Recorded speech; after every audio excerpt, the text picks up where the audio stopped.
So, ayun pala guys. Gagawa pala tayo ng bagong bindira ngayon na bagong modela naman yan guys. Ayan. Sa mga gusto magpagawa ng bindira na i-PM lang po sa akin. Gagawan ko kayo. Ayan. Ito yung unang ginawa namin. Ginawa ko. Ayan. Siya. Ayan.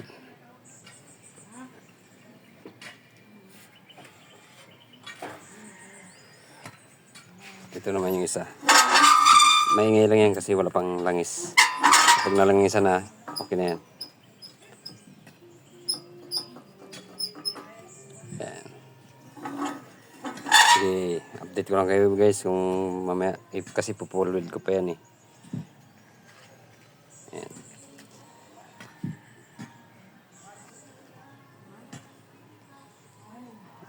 Maganda kasi pag mayroon kang ganitong klaseng gamit, hindi ka na mahirapan magbali.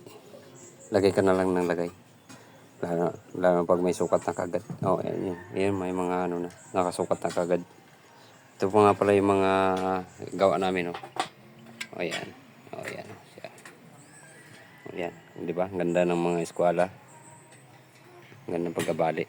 Yan yung mga ano ng advantage ng bindira na ganito.